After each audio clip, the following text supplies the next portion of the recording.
امریکہ جاتا ہے ایک پاکستانی، برطانیہ جاتا ہے، وہاں سے آتا ہے تو ان کے کلچر کو، ان کے عادات کو اڈاپٹ کر کے لے کر آتا ہے، اور وہ اس کا اٹھنا بیٹھنا اس پاکستان کے سماج کے اندر بھی وہ بالکل انگریزوں والا ہوتا ہے.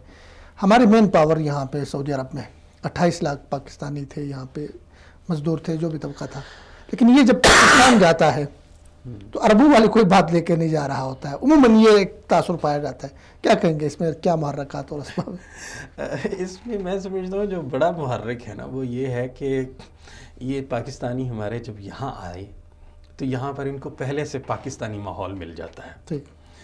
اچھا، ان کو عربی بھی وہ والی یہاں والے عرب بول کر ان سے بات کرنا شروع کر دیتے ہیں جو ان کی اردو والی عربی ہوتی ہے. اس کا نتیجہ یہ نکلا کہ یہاں سے وہ چیزیں لے کر نہیں جا سکے. دوسری چیز جو سب سے بڑی تھی وہ یہ کہ جو ایک کلاس تھی پڑھی لکھی، مثلا ہمارے انجینئرز، ڈاکٹرز، پروفیسرز، باقی جو ایک پروفیشنل کلاس تھی، وہ جتنی عرب دنیا میں آئی وہ یہاں سے فلائی کر کے آگے نکل گئی.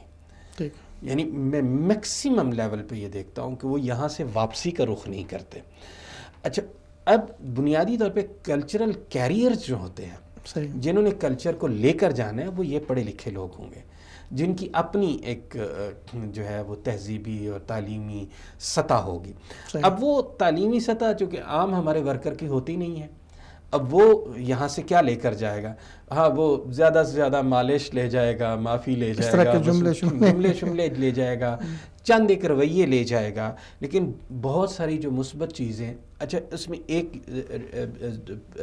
پہلو تو یہ ہے، لیکن ایک دوسرا پہلو بھی ہے. وہ دوسرا پہلو یہ ہوا کہ خود میں سمجھتا ہوں یہاں عربوں نے بھی اتنی اوپننس ان کو نہیں دی کہ گھل ملنا یہ ان کے کلچر میں اس طرح گھل مل سکتے. اچھا، اس بیریئر کے دور کرنے میں بھی بنیادی طور پہ میں سمجھتا ہوں زبان کا کردار بڑا اہم تھا.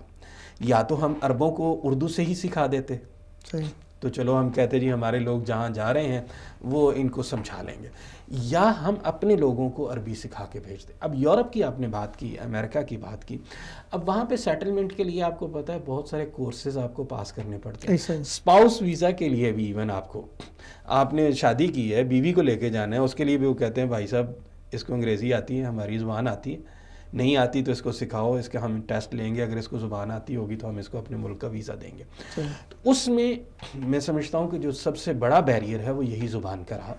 بعض اوقات ہمارے لوگ جاننا چاہتے ہیں، وہ لے کر جانا چاہتے ہیں، سیکھنا چاہتے ہیں، لیکن چونکہ ان کو زبان نہیں آ رہی ہوتی.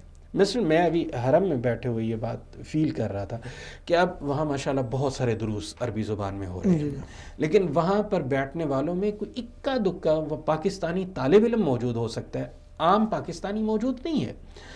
اب اس کے لیے یہ تھا کہ ہمارے لوگوں کو لینگویج آتی ہی نہیں، اور وہ جو مدارس والے چند لوگ تھے جن کو آتی تھی ان کی ایئرپورٹ پہ بیچاروں کی بات ختم ہو جاتی ہے عربی. مجھے وہ بڑا تاریخی سا واقعہ اپنے ایک استاد کا یاد ہے کہ وہ کہتے میں سعودی عرب میں گیا اور وہ یہ اکثر سنایا کرتے تھے، میں نے کسی عرب سے پوچھا ما ھذا یا شیخ یہ کیا ہے؟ اب یہاں چونکہ عربی زبان میں ما نفی کے لیے بھی استعمال ہوتا ہے، ما حل یعنی کویسچن کے معنی میں بھی استعمال ہوتا ہے کہ یہ ہے کیا. تو اس نے آگے سے ہنستے ہوئے کہا یا شیخ ھذا موجود، شیخ یہ چیز موجود ہے، نفی نہ کرو. تو کہتے ہیں میں نے اس کے سامنے قرآن کی آیت پڑھی، ما تلک بیمینک یا موسیٰ، کہ اے موسیٰ یہ تیرے ہاتھ میں کیا ہے؟ قال ہی عصای، انہوں نے کہا کہ یہ میری لاٹھی ہے. لمبی قرآن کی آیت. اب کہتے جب میں نے یہ آیت تلاوت کی تو وہ جو عرب تھا وہ وہاں سے اترا اپنی دکان پہ جہاں پہ ذرا اونچی جگہ پہ بیٹھا تھا، اس نے آ کر میرے ماتھے پہ بوسہ دیا کہ ذکرتنی، تم نے مجھے میری زبان یاد دلا دی. تو میں سمجھتا ہوں بنیادی طور پہ کلچر کو ٹرانسفر کرنے کے لیے لینگویج کا سہارا لینا پڑے گا. زبان اگر آپ کو آتی ہوگی تو اس کے ساتھ پھر زبان ایک پیکیج ہوتا ہے، اس میں زبان بنیاد ہے، بنیادی ریکوائرمنٹ ہے. اور جب تک یہ کلچرل ریلیشن شپ ہماری اسٹرانگ نہیں ہوگی نا جی، میں آپ کو بتاؤں کہ باوجود اس کے کہ ہم ان پہ مر مٹتے ہیں، یہ پاکستان کے نام پہ ہماری محبت وہ رہیں گی، لیکن یہ ہماری تشنگی ہے. وہ جو ہم وہ جملہ کہتے ہیں زبان یار من ترکی نہ میدانم، ہمیں اپنے یار کی زبان سیکھنی پڑے گی. اور ہمارے لیے تو عربی زبان بہت سارے اور حوالوں سے بھی ہے.